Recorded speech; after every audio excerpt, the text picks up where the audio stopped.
kelompok. Jelas ya, namanya kegiatan bimbingan kelompok.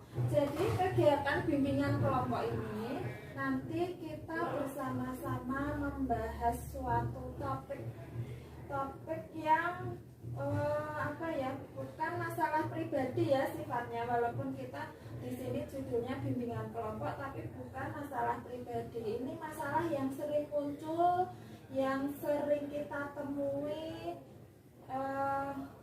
kalian pernah menemui. Jadi bukan hanya satu orang, satu anak seperti itu. Jelas ya? Jelas ya. Ini tentunya kalian di sini tidak dengan paksaan ya. Yang terpaksa siapa? Ayo, ada yang terpaksa enggak? Tidak ada. Yang kedua itu nanti secara bergantian kita mengemukakan ide, gagasan, pendapat, saling bergantian, saling memberikan masukan seperti itu ya. Memberikan ide, memberikan gagasan itu bukan bukan tanpa aturan, harus saling menghargai pendapat. Jelas ya? Jelas. Sudah pada kenal ya semuanya? Coba diulangi biar kita semakin akrab. Perkenalan dari silakan. Perkenalkan, nama saya Tria ini dari kelas IPA 1, bisa dipanggil Tria. Perkenalkan, saya Muhammad Christian, sering dipanggil Piko. Perkenalkan, nama saya Windrati Stiorati, biasanya saya dipanggil Ibu Rati. Sebelum memulai kegiatan ya, seperti biasa kita berdoa terlebih dahulu agar kegiatan kita berjalan lancar. Silakan dipimpin salah satu. Sebelum memulai kegiatan ini, mari kita berdoa dulu. Berdoa mulai. Selesai. Ya, terima kasih. Tapi untuk bimbingan kelompok kali ini tidak seperti itu ya. Tetap kita batasi waktunya ya, karena kalian juga ada pelajaran selanjutnya ya. Nanti setelah ini seperti kemarin juga nanti ada lembar kerja, nanti dikerjakan, nanti berarti kirim sama seperti kemarin di Google Form ada lembar kerja sama evaluasi, mohon diisi ya. Mohon diisi ya. Ini ada video kita melihat tayangan video, nanti kita komentari, kita berkomentar. Ini video ini kita tanggapi video ini, kita komparasikan dengan pengalaman kita sehari-hari ya. Jelas ya? Pada kesempatan kali ini topik yang akan dibahas itu berhubungan dengan media sosial. Dengan media sosial, tentunya kalian punya ya media sosial, ada yang tidak punya? Kita lihat tayangan ini dulu ya. Bisa kelihatan semuanya? Bisa.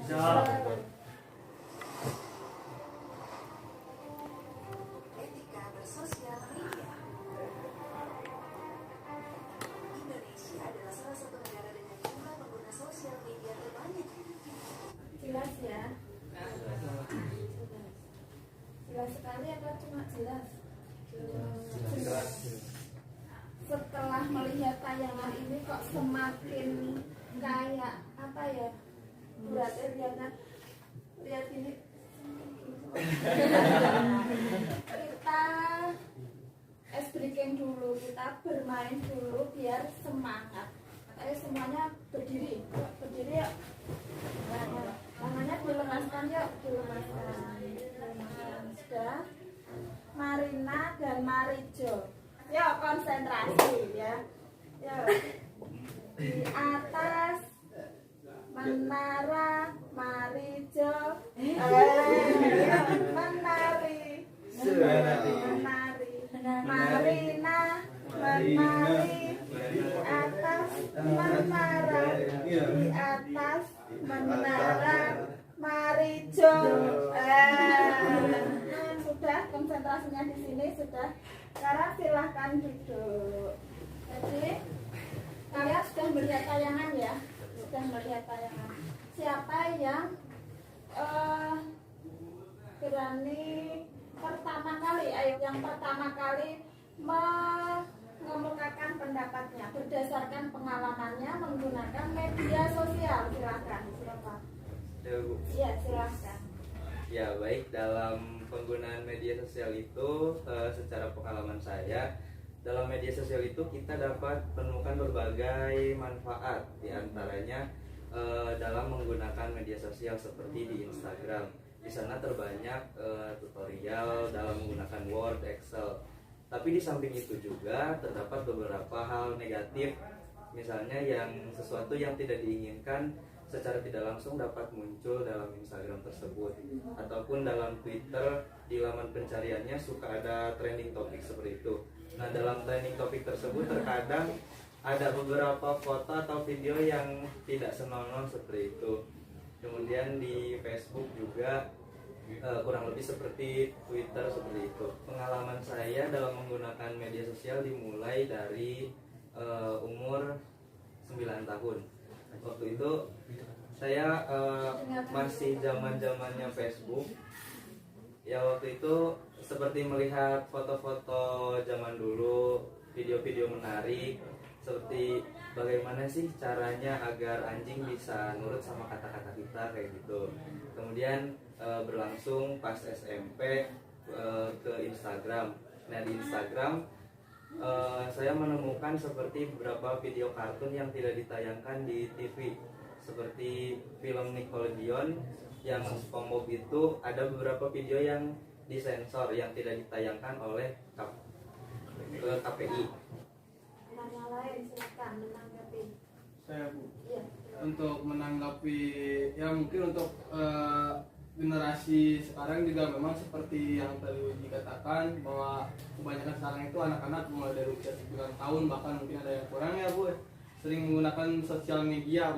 Bahkan kalau untuk generasi yang sekarang itu mungkin boleh dikatakan lebih sering untuk menggunakan sosial media. Yang Uji katakan juga emang benar sih, yang untuk sosial media itu pembatasannya memang kurang ya, tidak seperti di tontonan televisi. Mungkin untuk anak 9 tahun itu kurang cocok untuk menggunakan sosial media, karena ada beberapa hal yang memang tidak dibatasi di sana dan membuat pola pikir anak itu menjadi kurang baik ya dia. Mungkin Widi juga mengalami ya, ada sedikit seperti sugesti dari video-video yang ditujukan untuk kita melakukan sesuatu, terutama terhadap anak yang notabene pemikirannya masih labil gitu. Misalnya apa? Misalnya kalau anak-anak itu yang saya lihat ya Bu ya, yang kemarin juga untuk yang kasus anak itu menghentikan truk di tengah jalan dan dia terlindas. Nah, itu kan terlalu tidak di-sharing, terlalu tidak disaring itu dari video-video yang dia tonton. Kemudian dia itu merasa tersugesti gitu, jadi terpacu dirinya untuk melakukan yang ditonton, dan dia melakukan hal tersebut dan akhirnya dia menghadap pada Tuhan Bu. Menanggapi meniru media sosial itu memang benar adanya Bu. Apalagi dulu viral waktu itu bocil FF menirukan freestyle game. Oh iya. Dan itu dilakukan pada waktu sholat. Ya. Itu sangat. Terus ada lagi waktu itu tayangan Smackdown di YouTube, termasuk saya juga waktu kecil. Itu suka ditiru Bu. Dan akhirnya ya lebam-lebam lah. Terus apa yang kamu dapat setelah meniru itu? Harusnya sih setiap medsos atau pemerintah ya, khususnya Kemeninfo, harusnya membatasi penggunaan sosmed minimal umur 15 atau 17 untuk main medsos. Kamu pernah punya pengalaman apa coba? Pengalaman tentang medsos yang lain coba, yang perempuan belum memberikan belum ada suaranya, coba salah satu. Ayo. Iya. Kan dalam bermedia sosial itu ada dampak negatifnya, ada dampak positifnya. Mungkin saya ambil dari dampak positifnya. Dampak positif dari penggunaan sosial media itu dapat berjualan. Banyak orang zaman sekarang berjualan menggunakan media sosial, baik dalam Instagram, Facebook, Shopee, YouTube, segala. Sudah tahu, berarti kalian sudah tahu media sosial. Media sosial itu apa sih? Media untuk apa? Mari sebuah media sosial untuk berinteraksi dengan orang lain. Berinteraksi dengan orang lain. WA gitu ya. Terus ada yang ngomong si ini kayak gini gitu. Pernah nggak kamu menjadi korban atau mungkin pelaku? Ayo. Kalau antara korban sama pelaku mah enggak, cuma pernah menyaksikan aja Bu. Jadi ini status orang tersebut. Wah ini lagi ngomongin seseorang ini nih. Jadi mencocok-cocokkan gitu. Bahasa yang kurang tepat misalnya ke teman kalian, ke bapak ibu guru atau orang yang lebih tua. Pernah Bu. Coba ceritakan pengalaman. Kalau saya kelas daring ya pas kelas 10 gitu kan, ada dikasih tugas sama guru, disuruh share di grup kelas. Nah kan bu guru itu pakai assalamualaikum, saya balas juga pakai waalaikumsalam Bu, karena bersih juga waktu itu. Kalau gitu. Sering ada seperti itu. Sering. Nah, saya tahu ya. Kita harus bijak menggunakan media sosial karena dampak dari media sosial itu banyak sekali, dampak positif dan negatif. Dampak positif tadi sudah, dampak negatif Sudah. ada yang sudah tahu dampaknya, dampak positif dan dampak negatif. Kalau dampak positifnya kalian bisa mengambil apa ya, bisa mengambil informasi dan sebagainya. Kalau dampak negatifnya kalian sudah tahu sekarang apa yang kalian lakukan.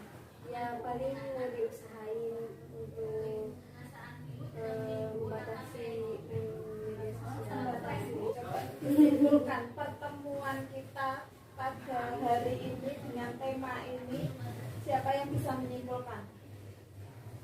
Untuk kesimpulan dari ini kan yang tadi yang seperti di video dan diterangkan oleh teman-teman, untuk media sosial itu seperti dua mata pisau ya Bu, tajam ke atas, tajam ke bawah.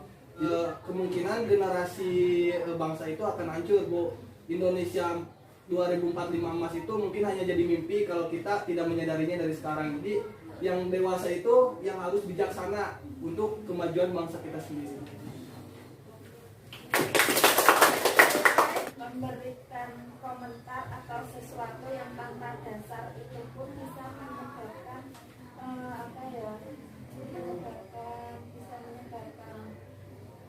semacam apa ya? Jadi menggiring opini publik. Nah, ini ya.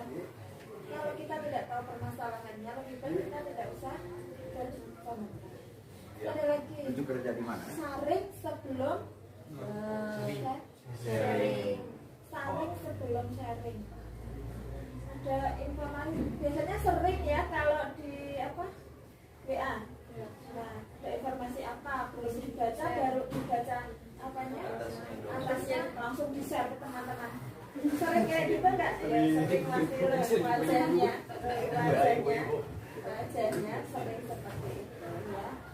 Ya, kan tadi kontrak waktunya sampai jam 11.30 ya. Nah, ini sudah hampir jam 11.30. Kita sudah melalui tahap-tahapnya, sudah mengikuti kegiatannya secara keseluruhan, dan semoga kegiatan ini bermanfaat bagi kita semua.